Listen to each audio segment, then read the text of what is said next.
और फिर ये जो इस्लामिक कट्टरपंथ का जो न्यू टेररिज्म का ऑर्गेनाइजेशन है, टेररिस्ट ऑर्गेनाइजेशन है, उसको फंडिंग करता है, वही अमेरिका उसको फंड करता है।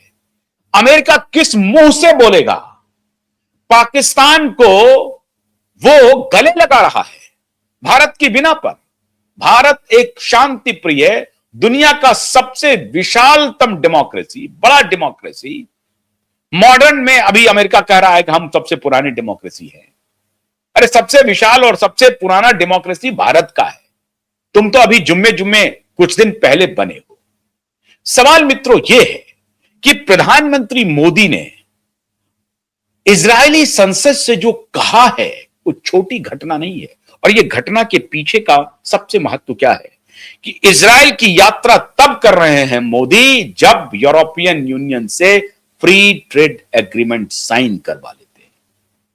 अमेरिका से भी ट्रेड डील अभी हालांकि पूरी तरह से फाइनल नहीं हुई है, लेकिन ट्रेड डील की स्थिति अच्छी हो जाती है और अमेरिका में डोनाल्ड ट्रंप पूरी तरह से बैकफुट पर है। अमेरिकी सुप्रीम कोर्ट ने डोनाल्ड ट्रंप को कट शॉर्ट कर दिया। डोनाल्ड ट्रंप को कहा कि तुम्हारी औकात नहीं है कि मनमाना टैरिफ लगाओगे, यह तुम्हारे अधिकार क्षेत्र में नहीं है, यह कांग्रेस के अधिकार क्षेत्र में है, यह सेनेट और कांग्रेस से पूछ करके ही तुम यह काम करोगे। आप एक्सॉर्बिटेंट टैरिफ आप किसी के ऊपर इंपोज कर देंगे, ऐसा नहीं चलेगा। खत्म हो गया, अधिकार कर्टेल हो गया। तब उसका आर्टिकल 122 के माध्यम से अब दूसरा अधिकार जताने की कोशिश कर रहा है, जिसमें प्रेसिडेंट को थोड़ा अधिकार है, तो 10% एक्स्ट्रा उन्होंने टैरिफ लगा दिया। लगाते रहे। सच्चाई मित्रों यह है कि अमेरिका में सुप्रीम कोर्ट के इस निर्णय के बाद मोदी का सीना बहुत चौड़ा है। कारण क्या है? अमेरिकी कांग्रेस में रिपब्लिकन का, यह बात मैं आपको जिक्र कर चुका हूं, अमेरिकी कांग्रेस में रिपब्लिकन का बहुत ही थिन मार्जिन है, 218 और 214 डेमोक्रेट का, और सेनेट में 53 रिपब्लिकन का, 48 डेमोक्रेट का। और इसमें क्रॉस वोटिंग भी हो चुकी है एक मुद्दे पर, इसमें 5 रिपब्लिकन ने डेमोक्रेट को समर्थन कर दिया है। एग्जैक्टली 48 हो गया, 53 से 48 हो गया। तो अभी जो सिचुएशन है, जिस सिचुएशन में भारत के प्रधानमंत्री की इजरायली यात्रा हुई है, वो सिचुएशन अपने आप में बहुत महत्वपूर्ण है।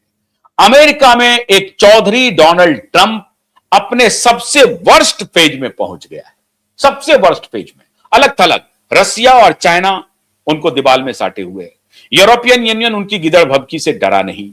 कनाडा जो उनका पड़ोसी देश है, वो कनाडा ने कह दिया कि ये सबसे बड़ा बदतमीज इंसान है और ये चारों तरफ घूम घूम करके चौधराहट कर रहा है। WEF में, वर्ल्ड इकोनॉमिक फोरम में कनाडियन प्राइम मिनिस्टर ने इनको ऐसी की तैसी कर दी। पूरा बुरा भला इनको सुना दिया कनाडियन प्राइम मिनिस्टर ने।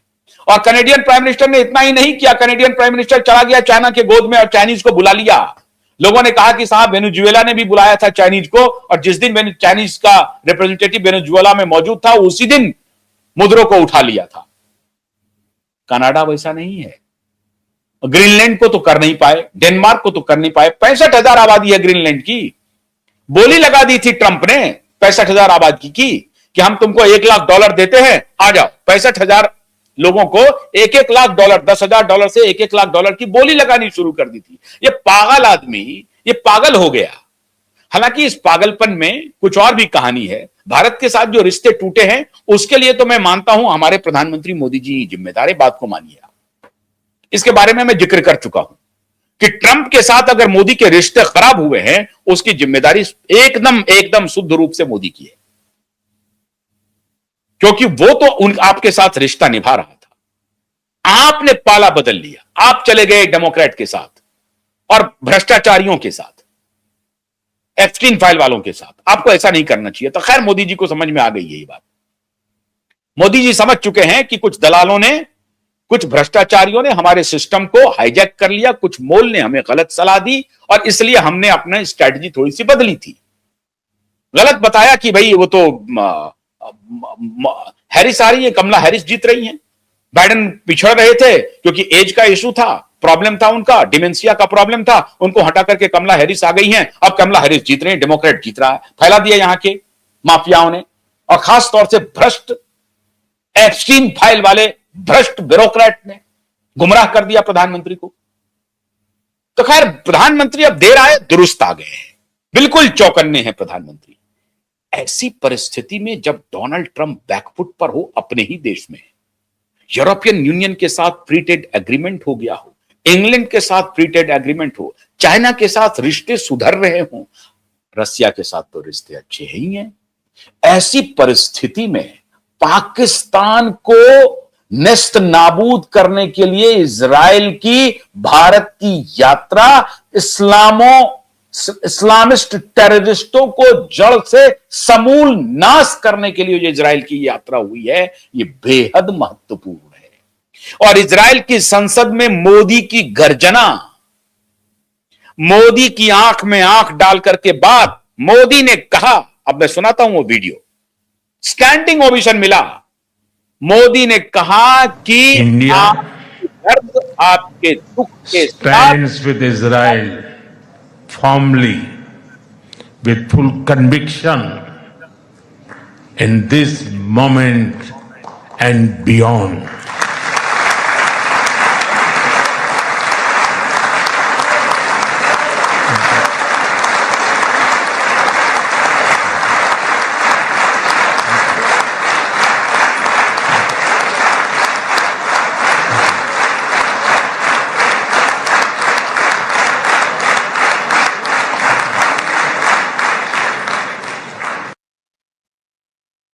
मित्रों, सवाल ये नहीं है कि स्टैंडिंग ओवेशन मिल गया और इसको लेकर के हम लोग नाचने लगे। स्टैंडिंग ओवेशन किसके तरफ से मिला है? एक छोटा देश, 1 करोड़ भी आबादी नहीं है, एक छोटा सा देश, चारों तरफ दुश्मनों से घिरा हुआ, चारों तरफ, उससे वो लड़ता जा रहा है, लड़ता जा रहा है।